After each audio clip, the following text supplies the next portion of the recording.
Bueno, en primer lugar, les quería comentar, como también es obvio que no ha podido asistir a esta segunda o última mesa doña Fabiana Rosales de Guaidó, porque pues no ha sido posible que salir del país y ha habido muchos problemas, y en su lugar lo sustituye don Álvaro Vargas Llosa, que tengo aquí a mi izquierda. Y quería mostrarles, antes de comenzar, un vídeo que nos ha enviado Fabiana junto con el señor Guaidó, creo. Así que, si les parece, vamos a empezar viendo el vídeo y a continuación pasamos ya a la jornada.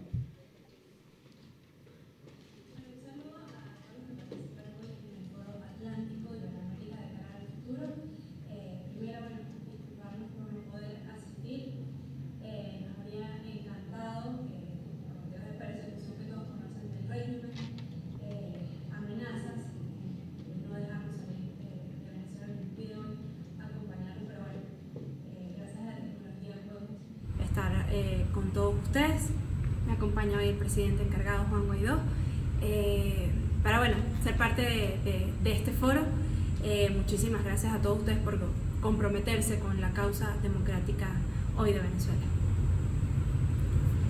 Agradecido con la invitación que han hecho a la primera dama, al reconocimiento a la lucha que tiene Venezuela hoy por la conquista de sus derechos, por superar esta crisis humanitaria, esta emergencia humanitaria compleja que sufre y atraviesa nuestro país al borde de convertirse en una catástrofe por el flujo migratorio, por la falta de acceso a bienes y servicios, el decaimiento absoluto de precios elementales como electricidad, incluso agua. Hay sectores en Venezuela que tienen apenas 12 horas de electricidad, de energía eléctrica al día. Una catástrofe que además tiene presencia del ELN en territorio venezolano, de extracción ilegal de oro, de piedras preciosas, desde Venezuela, que ha ido consolidando campamentos de grupos irregulares en Venezuela. Para nosotros es urgente. El factor tiempo sí es importante para Venezuela, para prevenir que se afiancen este tipo de grupos irregulares, pero también para salvar vidas en este momento. Nuestra lucha es en contra de una dictadura, nuestra lucha es por derechos fundamentales, por libertad, por democracia, una causa además que ha coalicionado a todos, no solamente en Venezuela, sino en el continente, a convertirse en una crisis regional. ACNUR reconoció la semana pasada la peor crisis migratoria, el peor flujo migratorio del planeta en este momento en Venezuela en 2018. Solamente va a empeorar si no atendemos esta emergencia. Para nosotros enfrentar una dictadura ha sido enfrentar la persecución, ha sido enfrentar amenazas a nuestra vida, incluso a la libertad y la de nuestro entorno, a la del Parlamento, a la del ejercicio de la política, pero también el acompañar la necesidad de tantos venezolanos que hoy quieren vivir con dignidad, que hoy quieren regresar a su país luego de haber sufrido tanto en tantos países, a pesar del reconocimiento de la existencia de hoy una dictadura en Venezuela y el acompañamiento que le han dado a cada uno de nuestros embajadores designados en cada uno de los países. Los próximos días serán determinantes. No podemos permitir que se normalice la crisis en Venezuela, que se normalice el horror, el terror que están viviendo los venezolanos. Por eso, agradecido por esta invitación, por que estén pendientes de lo que sucede en Venezuela, pero también por aproximar soluciones.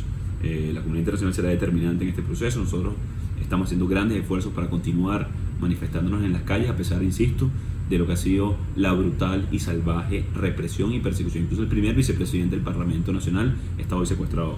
El jefe de despacho del Parlamento, Roberto Marrero, secuestrado. Juan Requesén y 22 diputados allanada su inmunidad parlamentaria. A pesar de ese contexto de violación constante a nuestros derechos fundamentales, de persecución, de no libertad de expresión, el mismo Parlamento no permite el ingreso a la prensa, sino tienen que hacerlo de manera casi forzada, casi arriesgando su integridad física los parlamentarios. A pesar de ese contexto, no nos rendimos, seguimos adelante y tenemos las herramientas para salir de esta dictadura. Una unidad, una oposición, una alternativa, un plan país, una coalición fuerte que se manifiesta y que sigue. Así que muchísimas gracias, sigamos adelante, contamos con ustedes.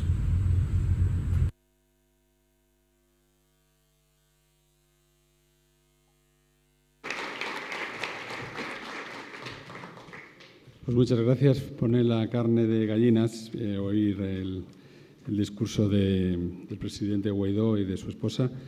Seguramente pues ahora tendremos oportunidad de hablar largo de Venezuela. Yo, si les parece, quería, para no marcar desde el comienzo de la agenda, pues darles 2 minutos a cada uno para que introduzcan un poco la charla de los temas que quieran exponer, y luego pues a continuación ya pasamos a las preguntas. Si le parece, Álvaro Vargas Llosa. Muchas gracias. ¿Se oye? No se oye. ¿Ahora? Sí, ahora vale. Sí. Bueno, muchísimas gracias. Yo iba a estar en la segunda mesa, pero en vista de la ausencia forzosa de Fabiana por obra del tirano, como lo llamó Felipe González, dictador, matón, en fin, como queramos llamarle, Nicolás Maduro, me he visto obligado a migrar hacia esta mesa, lo cual es un gran honor porque la comparto con personas que admiro mucho. Voy a hacer una breve reflexión sobre algunos de los países de los que no hemos hablado mucho esta mañana. Me pareció que valía la pena tocar el caso de Brasil, el caso de Colombia. También quería decir alguna cosa sobre Argentina. Hemos hablado ya de uno de los aspectos de la situación argentina. No tenemos mucho tiempo, de modo que voy a ser muy breve. Creo que la reflexión general es que América Latina ha pasado en muy poco tiempo del gran desafío de cómo desalojar al populismo al gran desafío de cómo lidiar con la herencia populista. Y son dos desafíos sumamente distintos, aunque parezca que están emparentados. Una cosa es combatir a un sistema de tipo populista, otra cosa es, una vez que uno ha logrado desalojar al populismo del poder, cómo reconstruir las instituciones, cómo llevar a cabo reformas y cómo despopularizar, digamos, el Estado que se hereda, de tal manera que ocurran varias cosas simultáneamente. Uno, que las instituciones republicanas se regeneren. Dos, que las reformas económicas para desmontar la herencia económica populista se puedan llevar a cabo, y no siempre ambas cosas son compatibles y lo estamos descubriendo, porque el liderazgo que se necesita para ciertas reformas liberales de esa radicalidad muchas veces choca con los contrapesos republicanos muy saludables que hacen que las intuiciones o instintos de exceso en el uso del poder se frenen. Y además hay un tercer problema, que es el que hemos oído esta mañana, que es el tema de la corrupción, de cómo lidiar con una herencia de corrupción que es absolutamente sistémica, que lo contamina absolutamente todo. Esto es lo que está pasando en muchos de los otros países latinoamericanos de los cuales no hemos hablado. Teníamos el problema de la enfermedad de la democracia latinoamericana, que es el populismo. En realidad no es un descubrimiento nuevo, es decir, Aristóteles hablaba del peligro de la democracia que degeneraba en, esto lo hablamos en México hace algunas semanas, degeneraba en demagogia. Un siglo después Polibio hablaba de la oclocracia, decía la democracia es la tiranía de las muchedumbres, de las mayorías, un líder iluminado que se arroga, digamos, la responsabilidad de llevar a su pueblo por encima de las instituciones de la legalidad hacia un destino que él determina o que él interpreta como el destino que el pueblo ansía. Todo eso es una enfermedad de la propia democracia que América Latina, una de las variantes del populismo contemporáneo, ha ejercido, digamos, de manera muy sistemática, ¿no? Pero ese era un problema hasta hace poco, y lo sigue siendo en 2 o 3 casos, que se ha mencionado esta mañana. Ahora el problema que tenemos es cómo salir de esa experiencia de tal modo que se fortalezcan las instituciones republicanas y que se pueda transitar hacia una economía libre, próspera, sana y insertada, enganchada con las corrientes de la modernidad. Bueno, hasta ahora ningún país latinoamericano en estos tiempos lo ha conseguido. Lo están intentando varios y ninguno lo ha conseguido hasta ahora. El caso de Brasil es un caso muy interesante que añade además, o que tiene el añadido de la complejidad de la naturaleza del presidente que han elegido los brasileños, y yo creo que en gran medida por la herencia populista que tuvieron. En ninguna otra circunstancia el presidente Bolsonaro sería el presidente Bolsonaro. El presidente Bolsonaro es hijo de una circunstancia muy extrema que llevó a los brasileños a optar por él, en gran parte por su hartazgo frente a la podredumbre del régimen del conocido como lulapetismo, y en gran parte también por el colapso del orden público que llevó a muchos brasileños a pensar que un hombre fuerte podía hacer frente a esa herencia. Pero independientemente de la naturaleza del presidente, Hoy hay un grupo de personas muy respetables en el Estado brasileño tratando de llevar a cabo dos cosas, la regeneración de las instituciones democráticas y también una reforma liberal. Y están teniendo todos los problemas del mundo para conseguirlo. Enfrentan unos obstáculos verdaderamente, no sé yo si insuperables, pero en todo caso, por el momento parecería que lo fueran. Y en gran parte eso tiene que ver con la herencia populista. Un primer problema que hay es la atomización enorme de las instituciones políticas. No hay partidos políticos fuertes, no hay una columna vertebral desde el punto de vista de los partidos en Brasil que permita una cierta operatividad, que permita, digamos, llevar a cabo una reforma desde el punto de vista de todos los procesos por los que tiene que pasar una reforma para convertirse en realidad. La situación de minoría parlamentaria en la que opera el gobierno es verdaderamente dramática. El partido del presidente no representa más del 10% del Parlamento y la idea de construir coaliciones reformistas choca contra una realidad, y es que gran parte de los partidos con los que el presidente tendría que conformar esas coaliciones son ellas mismas víctimas de sus propias prácticas corruptas, por tanto son vulnerables ante la investigación y eventualmente la sanción de la justicia, y por tanto lo que aspiran es a negociar la impunidad a cambio de otorgar al presidente y al gobierno la operatividad parlamentaria mínima para llevar a cabo esas reformas. El gobierno está en estos momentos constituido básicamente por tres facciones. Hay la facción de los tecnócratas, que es la mejor, que es la que lidera Paulo Guedes, que es el ministro de Finanzas, que tiene una idea muy clara de las reformas liberales que hay que llevar a cabo. Si él tuviera cómo ejecutar esas reformas, Brasil no hay ninguna duda de que hoy estaría por la senda del progreso.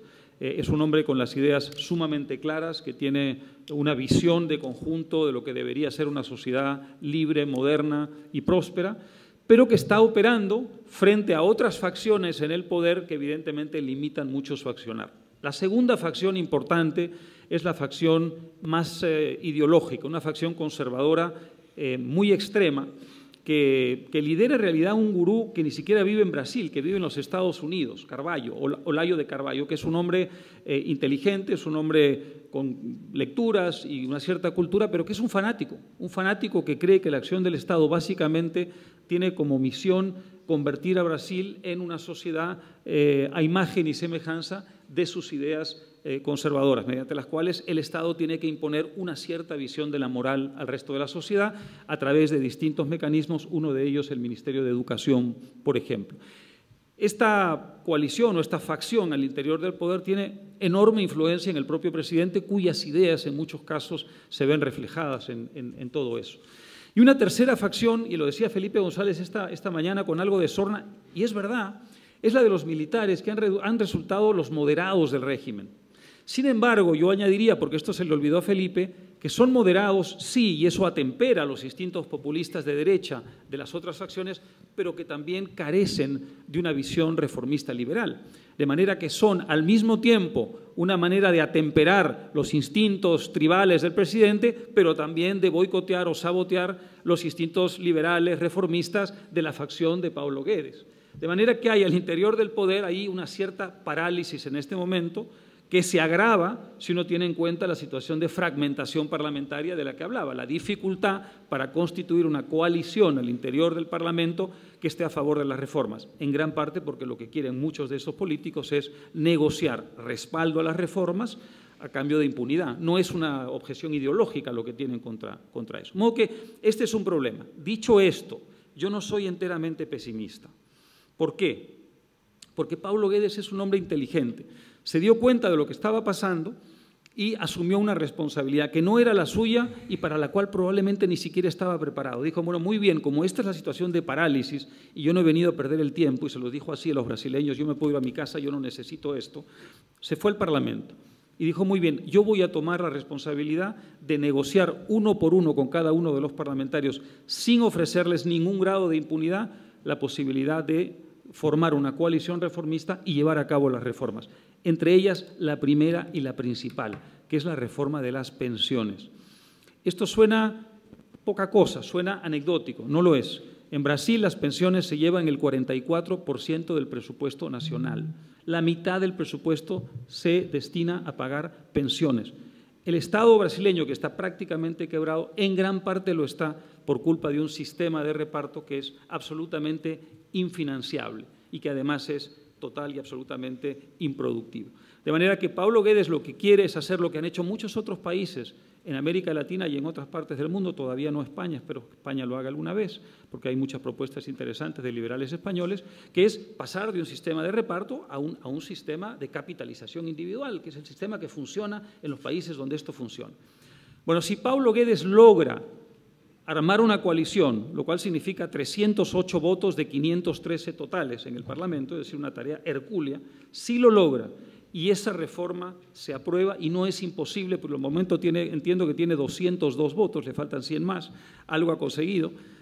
Si lo logra y esa reforma es aprobada, será una reforma verdaderamente revolucionaria en Brasil, y si esa reforma tiene éxito, los mercados van a reaccionar inmediatamente, la inversión va a llegar, ya hay muchas instituciones que lo han anunciado de esa manera. Eso probablemente dará a la facción reformista una cierta legitimidad, además de política social, y quizá abra las puertas para el resto de la agenda reformista de Paulo Guedes, que va mucho más allá de las pensiones.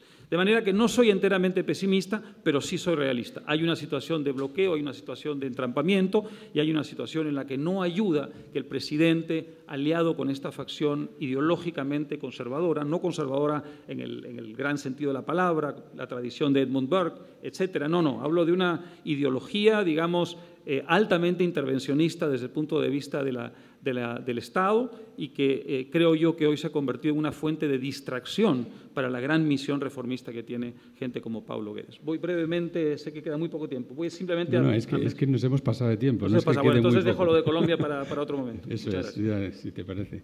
Bueno, pues muchas gracias, Álvaro.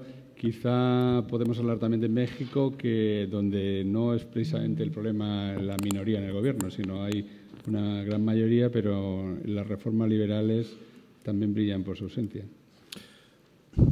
Pues estoy muy agradecido con la Fundación Internacional para la Libertad, y que preside mi querido amigo Mario Vargas Llosa, por esta invitación para hablar sobre México. Los historiadores pensamos que si narramos una historia explicamos el presente.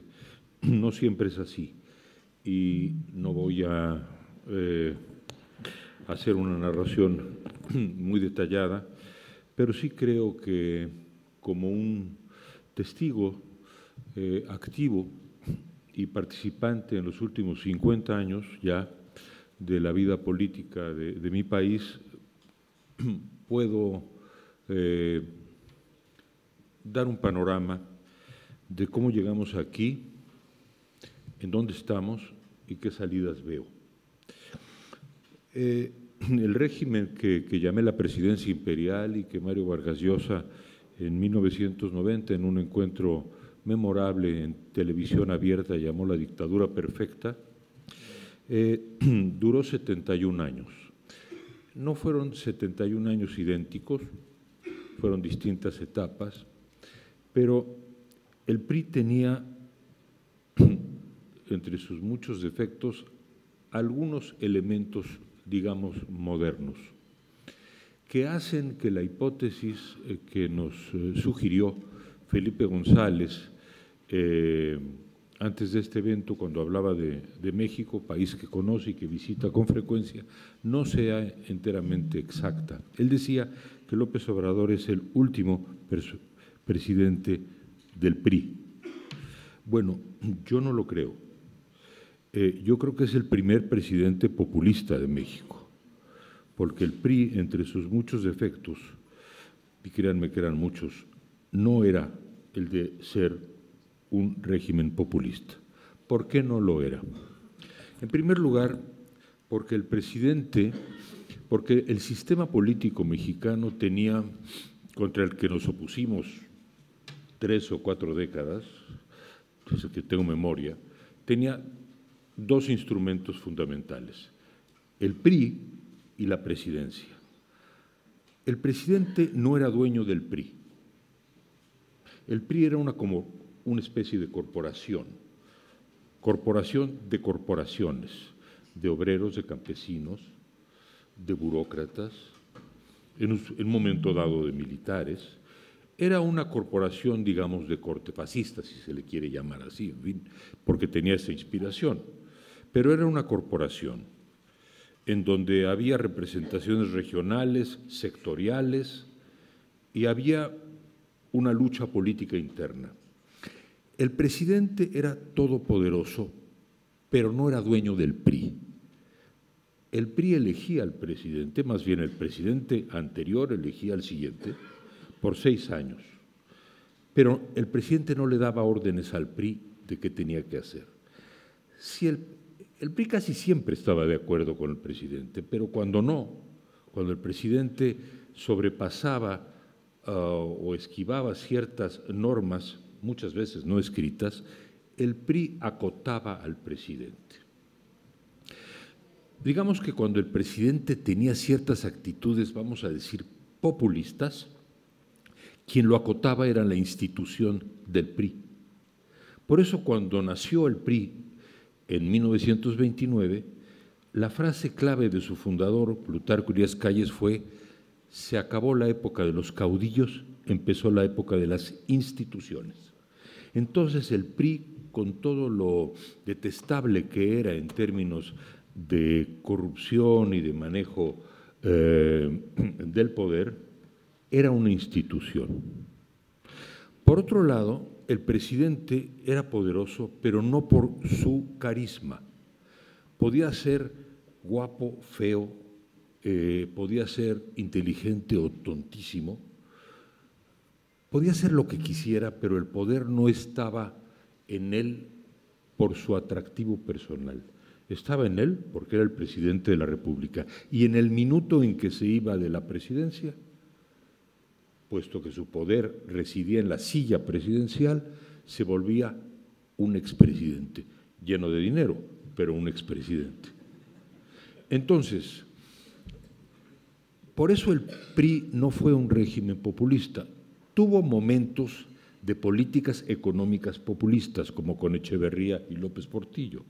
Pero Echeverría y López Portillo, atractivos o no atractivos, duraron 6 años en el poder, no dictaban enteramente lo que ocurría en el país y no eran importantes por su propio carisma.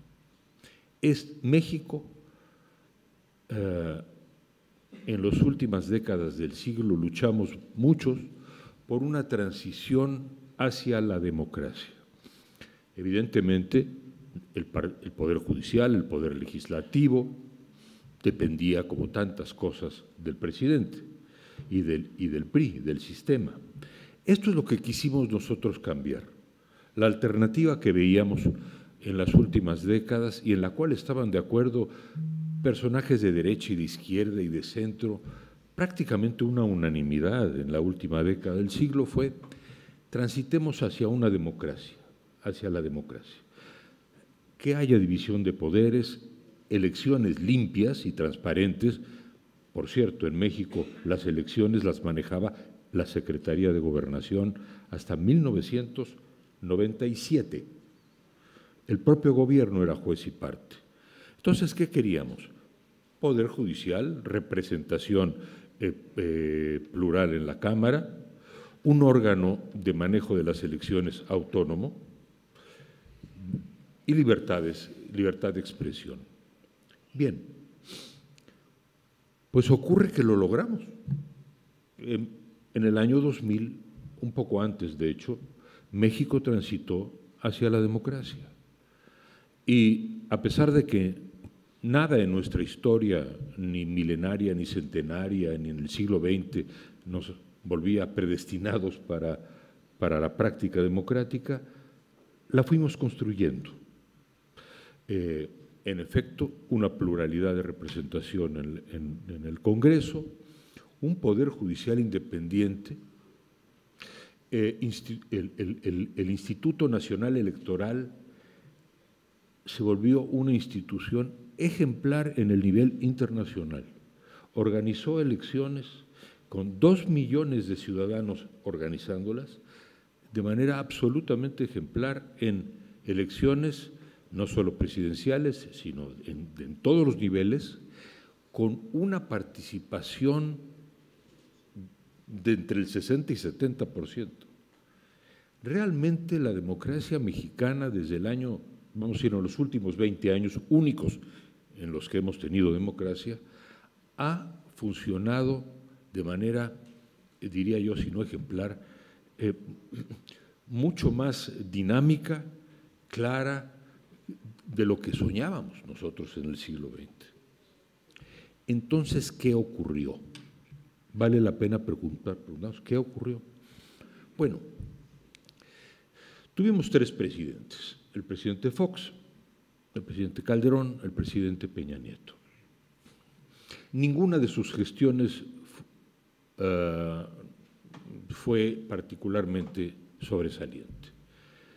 Fox tuvo en sus manos, puesto que era un presidente muy popular, una reforma profunda de los aspectos clientelares que quedaban en el sistema. No lo hizo, no era un hombre con vocación política realmente. Calderón sí fue un presidente con vocación política y con oficio político, pero tenía siempre una especie de sombra o de fantasma a su lado, que era el de López Obrador, porque Andrés Manuel López Obrador fue electo jefe de gobierno de la Ciudad de México, del Distrito Federal, en el año 2000, e inmediatamente quedó claro que se postularía para la presidencia. Perdió esas elecciones por un 0.02%, 200,000 votos, y nunca aceptó haberlas perdido en buena ley. Se erigió como presidente legítimo de México. Hizo una ceremonia en la que se cruzó con la banda presidencial y fue una presencia como un fantasma, como una sombra sobre Calderón a lo largo de todo el sexenio. Finalmente, Peña Nieto, teniendo el voto, diría yo, que sorprendió a muchos en su proporción, trajo una esperanza de que el PRI había aprendido la lección y de que se le daría una segunda oportunidad. Estos sí saben cómo operar, pero ya dentro de un marco propiamente democrático. Introdujo reformas económicas y educativas y fiscales de gran calado, pero se manchó mucho más que los gobiernos de Calderón y de Fox, que no se caracterizaron particularmente por eso, por el tema de la corrupción. Y entonces resultó electo de manera abrumadoramente mayoritaria López Obrador. ¿Por qué? Mi explicación es de por qué ocurrió este fenómeno. Tiene que ver con algo que no se nota mucho. México no crecía económicamente, pero ha crecido de manera sustancial. Las instituciones han venido funcionando. Las elecciones se fueron dando cada 3 años de manera organizada, pacífica. Entonces, ¿qué es lo que estaba mal? Un fenómeno que era la tormenta perfecta, el fenómeno de la violencia, del narcotráfico y de los grupos criminales. Al mismo tiempo que la democracia mexicana, al venir, tuvo un efecto centrífugo sobre el poder, el presidente dejó de tener ese poder que tenía antes, se crearon feudos de poder formal en los gobiernos locales, pero también informal. Los grupos criminales tomaron una fuerza que no tenían en el siglo XX.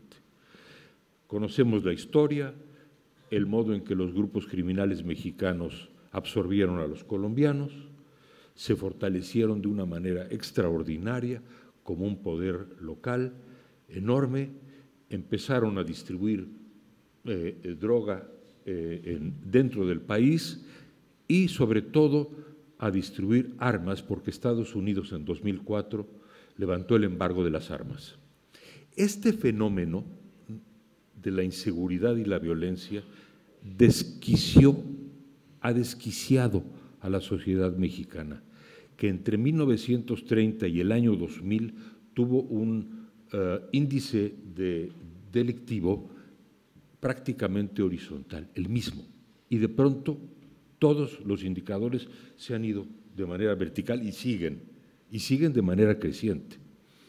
Entonces, lo que yo creo que ocurrió fue una combinación entre el desconcierto, decepción con la corrupción del PRI, desconcierto, desorientación, ignorancia de que el país se había precipitado en una situación de violencia para la cual no solo no estábamos preparados, no teníamos ni siquiera memoria.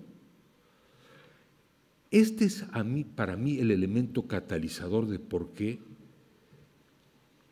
López Obrador, que ha recorrido el país municipio por municipio, más de 2,000 municipios, no sé cuántas veces, y ha estado en campaña desde el año 2003 hasta ahora, y diría yo, sigue en campaña y seguirá en campaña porque sigue recorriéndolo. Esta es la razón por la cual el 53% de México, y ahora pienso que fue bastante milagroso que no fuera el 77 y no el 53, creyera en él. Se necesitaba la solución redentora, mesiánica, salvadora, porque en los gobiernos anteriores nadie explicó de manera convincente y de manera, digamos, con credibilidad qué es lo que estaba ocurriendo.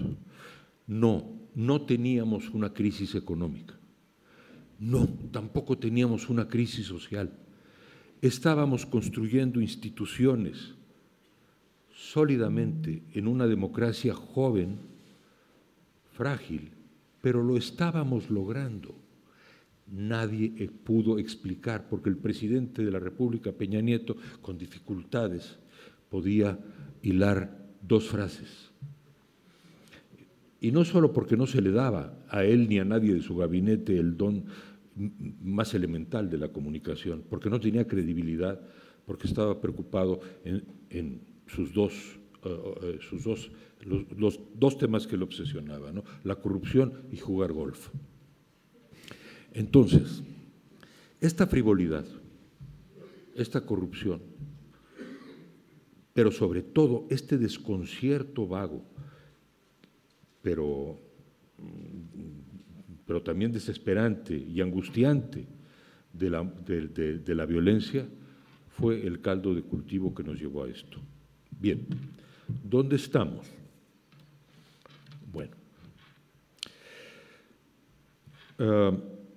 cuando el candidato era candidato a López Obrador, yo recorrí algunas universidades tratando de contarles esta historia a los jóvenes y les decía yo, creo que va a introducir muchas reformas económicas o va a revertir muchas reformas económicas, va a introducir reformas en el sentido equivocado del término y en el sentido equivocado para el desarrollo de México.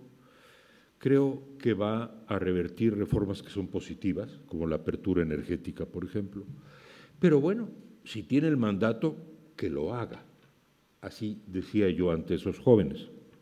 Y en efecto, bueno, todos sabemos, canceló el aeropuerto, canceló la reforma energética, la apertura energética, ha decretado que México tiene que volver a los años 30 y construir contra todo el Consejo Económico o Ecológico una refinería, etcétera, etcétera.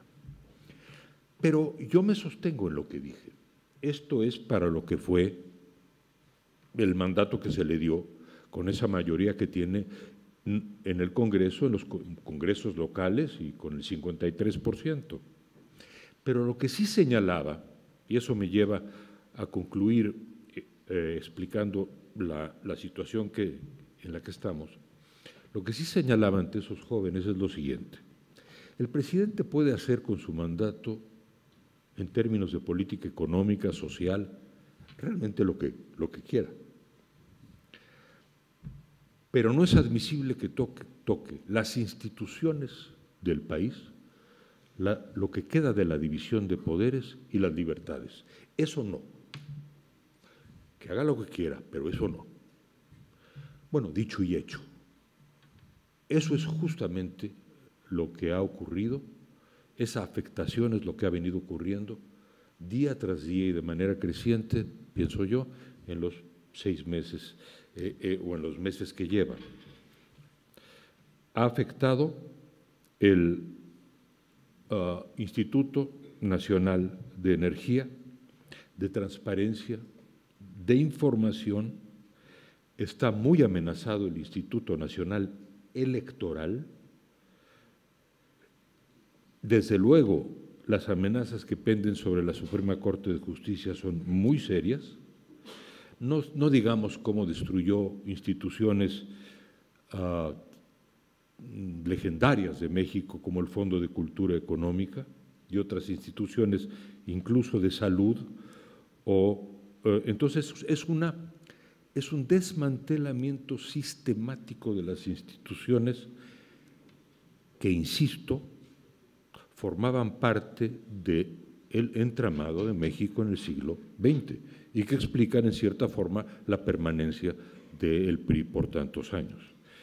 Y lo más preocupante de todos ha sido el acoso a las libertades. La libertad de expresión, quien la ejerce más es él. Todas las mañanas, Hugo Chávez tenía cuando menos la delicadeza de dar sus 7 horas de Lalo Presidente los domingos. Bueno, aquí tenemos una conferencia mañanera de 2 horas todos los días. Está absolutamente todos los días sentando agenda, pero sobre todo dando pie él mismo, denunciando él mismo la palabra del presidente a los periódicos, los escritores, los intelectuales que no están de acuerdo con él, en campañas de denuncia y de calumnia. Esa es, me reservo a hablar del futuro, tengo un poco de luz con respecto al futuro para no quedarnos tan deprimidos, pero esa es la situación. Las instituciones construidas con tanto esfuerzo por tantos decenios y también las instituciones recientes, así como las libertades que como quiera hemos tenido en México, están en peligro. Muy bien, le agradezco las palabras y también le pediría un poco de brevedad.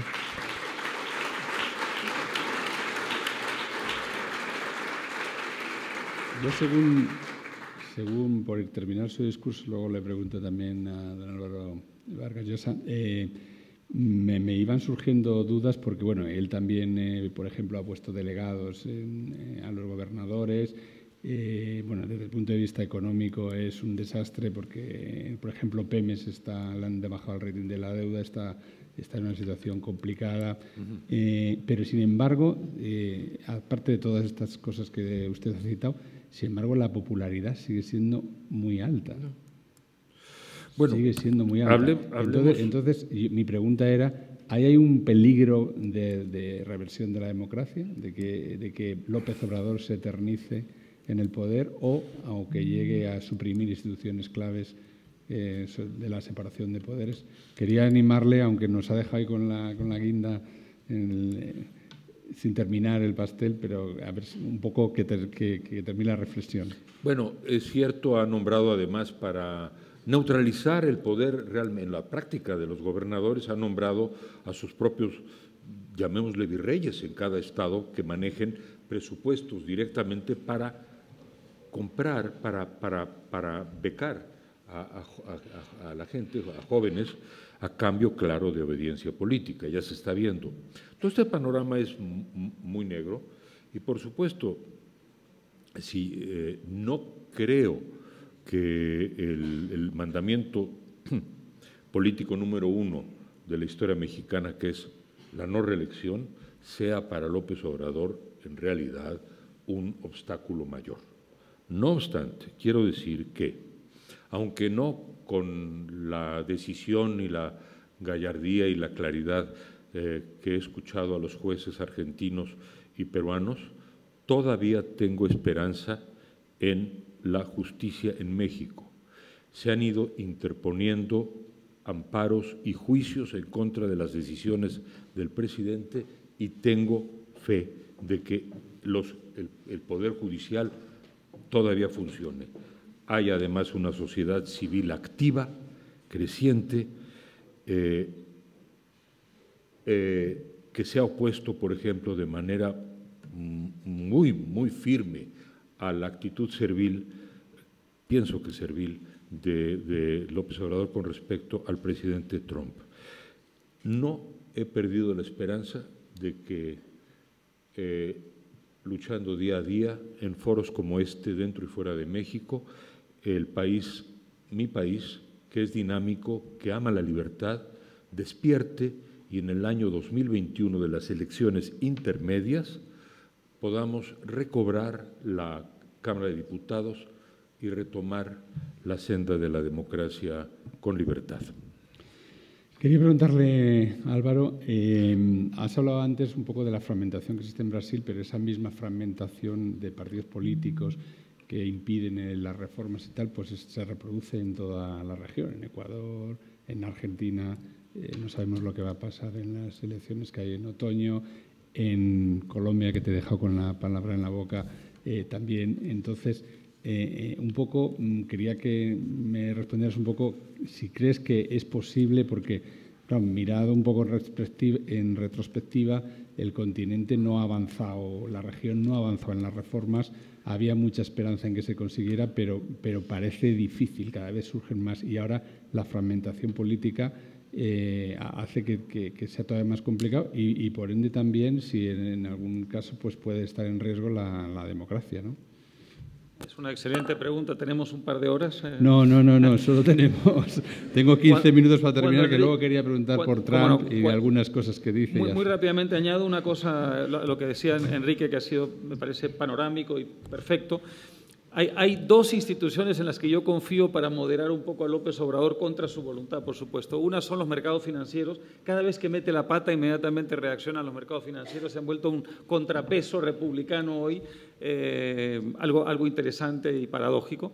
Y luego el acuerdo de libre comercio, el nuevo NAFTA, que ya no se llama NAFTA, que se está ratificando en México, pero que los otros dos países, digamos, quizá tarde un poquito más, pero que también constriñe un poquito el accionar de López Obrador, que en vista de su actitud de perrito caniche frente a Trump, en cierta forma garantiza, digamos, por lo menos unas ciertas limitaciones, porque no va a hacer nada que incomode al presidente Trump, ¿no? Que es realmente fantástico. Nadie hubiera podido concebir que un presidente mexicano en el siglo XXI se convertiría en el policía migratorio del presidente Trump, ¿no? Algo verdaderamente impresionante. Bueno, rápidamente, sí, hay un gran problema. A esto iba, vivimos una paradoja fascinante. La fragmentación, a ver, sobre el papel es una gran cosa para un continente que ha tenido la enfermedad del exceso de poder, del abuso de poder, de caudillos que estaban por encima de la legalidad y de las instituciones. El populismo, en cierta forma, es eso. De manera que la fragmentación política es una forma de limitar el accionar del caudillo. Sin embargo, cuando un país hereda una situación como la que han heredado estos países y necesita reformas muy profundas con un liderazgo muy afirmativo, esa fragmentación se puede convertir en lo contrario de lo que se supone que es. Ya no en una garantía republicana, sino en cierta forma en una protección o garantía de aquellos que quieren entorpecer, por no decir sabotear, el proceso de reforma. Es una paradoja fascinante, la están viviendo todos los países, lo expliqué en Brasil, muy rápidamente en Argentina. Hace 4 años, y aquí hay muchos argentinos, incluyendo Gerardo, nadie hubiera concebido que el presidente Macri se hubiera visto obligado a llamar como candidato a la vicepresidencia al presidente del Senado, no presidente del Senado, al jefe de los peronistas en el Senado, porque ya no concibe la posibilidad de ganar una elección sin el apoyo de los peronistas. Esto es, a mi modo de ver, sumamente representativo de lo que está pasando. El presidente Macri hereda un país devastado por el populismo, lo hereda en condiciones que hacen muy difícil el ejercicio de su liderazgo. Creo que pecó de timidez, creo que debió ser mucho más afirmativo. Él optó por el gradualismo.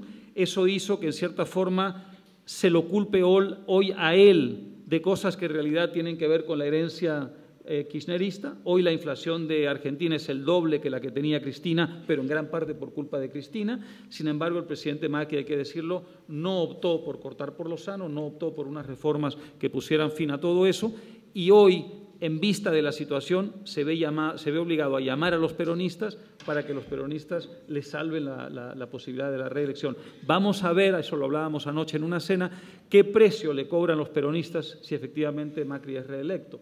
En la medida en que le dirán, usted está aquí por nosotros, ahora usted nos tiene que pagar. Vamos a ver qué ocurre. En Colombia pasa una cosa muy paradójica. Eligen al presidente Duque, la izquierda internacional dice esto es Uribe, se viene la dictadura fascista, se viene la extrema derecha en Colombia, van a acabar con el proceso de paz. Es exactamente lo contrario. Si algo ha hecho el presidente Duque es respetar escrupulosamente la legalidad. Cada vez que un juez o una corte le tumba una decisión política, él la acata instantáneamente y ni siquiera espera 5 minutos para acatarla. ¿Y qué pasa hoy en el Parlamento colombiano?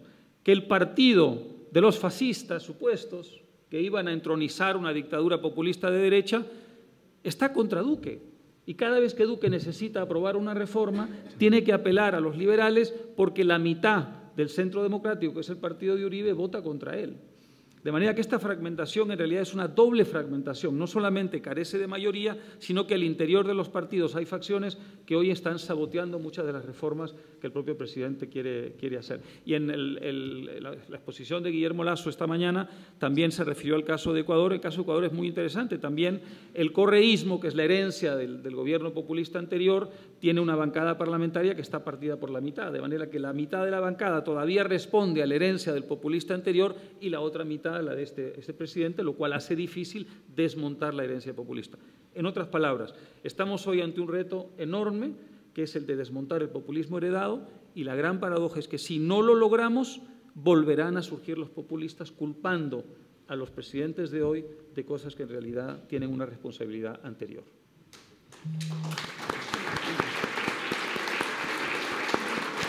Enrique, querías... Un minuto. No, solo quería terminar con una... No vamos a terminar, hay otra pregunta. ¿Hay una pregunta? Sí, bueno, sí, tengo 10 minutos todavía. Creo. Bueno, pero rápido. Bueno, simplemente no, decir... Tengo 5. Una nota. Nunca olvidemos el papel del azar en la historia. Siempre estamos demasiado concentrados en el presente y hay que vislumbrar también la posibilidad de un buen futuro. Imaginemos que no se reelige Trump. Eso tiene que tener, ya tendríamos que estar trabajando sobre pensar esas alternativas, porque, por ejemplo, México mismo y los demócratas en México tendríamos más elementos para poder, pienso yo, más elementos para poder vislumbrar un futuro mejor. Tenemos que pensar que no hay mal que dure 100 años y que va a ocurrir el cambio en Venezuela, que puede ocurrir que en el 2021 no triunfe en la Cámara de Diputados López Obrador, que el cambio que parecía casi imposible en Ecuador, con todas las limitaciones que se nos han explicado ahora, se dio, que no es irreversible, que no es fatal. Y entonces eso nos colocará en un mejor estado de ánimo, pero también con mayor capacidad de imaginar los instrumentos de una mejor pedagogía democrática. Y en eso habría que tocar o dedicar un foro, ¿no?, al tema de las redes sociales y la nueva comunicación, porque los jóvenes, cualquiera persona menor de 30 años, tenemos que encontrar el modo de tocarlos y explicarles algo que para ellos es rarísimo, ¿no? Y es aprender algo de la historia, algo de atrás. Esto es lo que me funcionó un poco en esas conversaciones con los universitarios, pero no suficiente. Creo que es importante eso, pensar el futuro con cierta esperanza. Muy brevemente, quería una última reflexión sobre, Venezuela, ¿no? ¿Qué salida hay? ¿Cómo veis la política de Trump en Venezuela? Porque, bueno, existe la tesis de que hay detrás un interés electoral por la península de Florida, también por la Helms-Burton en Cuba. Si esto, si es reelegido o no reelegido, va a cambiar o va a favorecer o no una salida a la crisis. Ya sé que es complejo y menos en 2 minutos. Es una buena pregunta. Yo vivo en Washington, sigo muy de cerca lo que pasa ahí. Trump es un hombre más astuto de lo que parece y más políticamente intuitivo de lo que parece. Todas las cosas que hace Trump en política exterior, todas, están condicionadas por la necesidad de su reelección. Eso es. Si él, digamos, pleitea con China, está pensando en los estados del Midwest. Si él pelea con Maduro, está pensando en los votos de Florida. Si él pelea con Alemania, está pensando en el centro del país. Cada decisión que él toma en política exterior, ni siquiera decisión, porque a veces son tweets que no tienen una continuidad ejecutiva, pero en todo caso, todo apunta a una reelección, que si las elecciones fueran hoy se daría. Estoy totalmente convencido, porque lo único que necesita para ganar las elecciones es que su base se reactive. Él no necesita conquistar al adversario, solo necesita que su base en Florida, en Michigan, en Wisconsin, en Pensilvania y en Ohio, esos son los estados clave. Todos esos estados tienen una conexión umbilical con las decisiones de política exterior que toma o que anuncia que va a tomar. En ese contexto hay que ver su política hacia Venezuela. Yo no creo que vaya a invadir Venezuela, pero creo que va a mantener la esperanza de muchos exilados venezolanos y cubanos en Florida de que lo va a hacer, porque me parece que es la manera de reelegirlo. La idea será, lo reelegimos y entonces invadirá. Y él está jugando con esa expectativa muy astutamente, ¿no? Con respecto a qué va a pasar en Venezuela, si estuviéramos en privado te diría que soy muy pesimista. Estamos en privado. Bueno, pero estamos en público. Yo no puedo a gente que está jugándose la vida ahí adentro mandarle un mensaje de pesimismo. No puedo, es inmoral. Es inmoral. Así que, ¿qué cosa hay que hacer?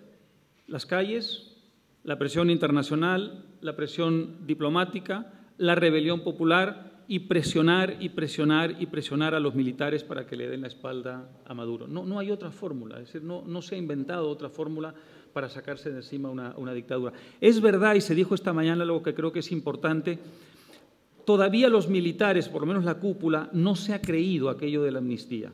Todavía dudan, porque si yo fuera uno de ellos también dudaría. Es decir, yo diría, bueno, muy bien, Guaidó me da unas garantías determinadas. Luego transitamos a un sistema democrático donde Guaidó ya no maneja el Poder Judicial y ya no maneja las instituciones y tampoco la Corte Penal Internacional. ¿Qué me garantiza a mí, en situación de total vulnerabilidad, que esas garantías que me daban cuando eran oposición se van a ejecutar el día de hoy? Y es verdad. Guaidó no puede decirle a un asesino, usted va a ir libre para el resto de su vida, porque desde el punto de vista pura, aparte de ético, desde el punto de vista institucional, quizá ni siquiera sea posible para Guaidó dar esa garantía. Y creo que ahí hay una trampa mortal. Y quizá cortar el narcotráfico. Y el narcotráfico también, desde luego, ¿no? Que ni siquiera está en manos de Trump, sino de instituciones muy independientes en Estados Unidos, ¿no es cierto? La Fiscalía de Nueva York, por ejemplo, que ha abierto procesos, Trump no puede coger un teléfono en Estados Unidos y dar órdenes de que eso cese, ¿no? De manera que hay un entrampamiento enorme, pero mi mensaje no puede, sería inmoral que fuera un mensaje de derrota y de pesimismo. Es decir, se desplomó la Unión Soviética, por Dios. Se desplomó el PRI después de 7 décadas. Es decir, ¿cómo diablos no va a ser posible que se desplome esta dictadura ornitológica de Maduro? Enrique, si quieres terminar. No, que a mí me da esperanza recordar, y lo decía Mario, la actitud de la OEA. Frente a Chávez, la vergonzosa actitud de la OEA por tantos años, y de pronto ahí están actuando, el grupo DREAM existe, vergonzosamente México se ha mantenido neutral, que para todos los efectos prácticos es apoyar al régimen de Maduro, pero no, ha ido cambiando y claro, se lo debemos, y si se restaura, como esperemos, la democracia plena en el continente, se lo volveremos a deber, como la independencia, al coraje y a la valentía de los venezolanos. Pues Miguel, muchas gracias.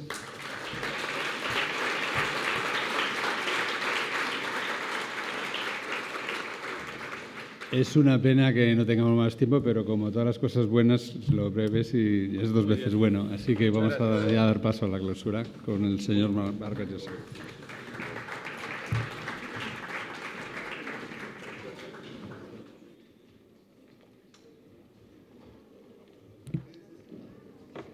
Dos palabras solamente para clausurar este 12º Foro Atlántico, que no ha estado en realidad muy dedicado a Europa, sino sobre todo a América Latina. ¿Qué resulta del panorama trazado en este foro sobre América Latina? Yo creo que hay más razones para el optimismo que para el pesimismo. Por lo menos está muy claro que prácticamente sin excepción se entiende que el caso de Venezuela es el más trágico hoy en día y que hay que terminar de una vez con la dictadura de Maduro para que Venezuela pueda salir del pozo de tragedias desde el punto de vista político, desde el punto de vista social, desde el punto de vista económico, desde el punto de vista humano en que se encuentra por las políticas nefastas de Chávez primero y las actuales de Maduro. Creo que es clarísimo, digamos, que hoy día Venezuela es la primera prioridad. Han salido 4 millones de venezolanos, pueden salir, como dijo Felipe González, el día de mañana 5 o más, y eso ya no es posible. Hay otro caso que es muy dramático y que ha sido dramáticamente presentado en este foro, que es el caso de Nicaragua. En Nicaragua hay una dictadura que está asesinando, que está encarcelando, que está reprimiendo de una manera sistemática, y creo que, al igual que Venezuela, es importantísimo una acción internacional, una presión internacional que ayude a los opositores de la dictadura sandinista, que son hoy día sin ninguna duda una mayoría del país, al igual que Venezuela. Es triste que no se haya mencionado siquiera el caso de Cuba, como si en el subconsciente de nosotros hubiera la sensación de que lo de Cuba es irreversible.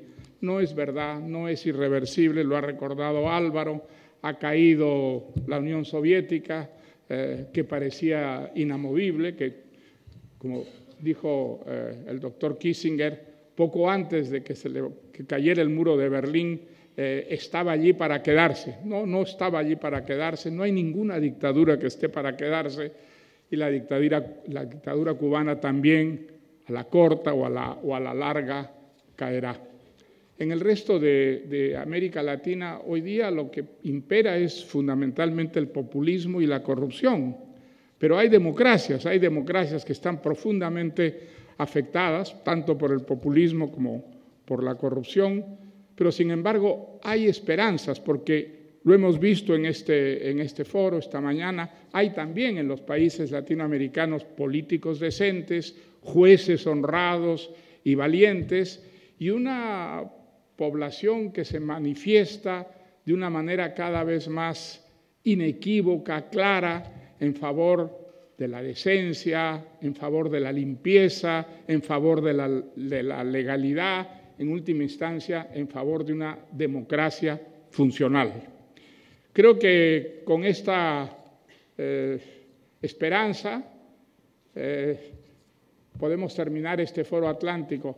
Al mismo tiempo, creo que es muy importante recordar algo que dijo uno de los participantes en el foro, y es que debemos sentirnos comprometidos. Nada de lo bueno va a ocurrir si nosotros nos quedamos con los brazos cruzados. Es importante actuar y todos podemos, desde el campo particular en el que estamos, contribuir con un granito de arena a esa gran transformación. Esa transformación en realidad ha comenzado ya hace muchos años. La América Latina de nuestros días es una América Latina infinitamente mejor, menos mala que lo que era cuando yo era joven, y eso pues debería ser un incentivo para movernos a la acción. Agradezco muchísimo a todos quienes han venido a este foro, a veces desde distancias bastante lejanas, Argentina, Brasil, Venezuela, Nicaragua. Ha sido muy generoso de su parte y estoy seguro que no ha sido inútil. Muchísimas gracias también a todos los asistentes y será hasta el próximo año, el Foro Atlántico número 13. Muchas gracias.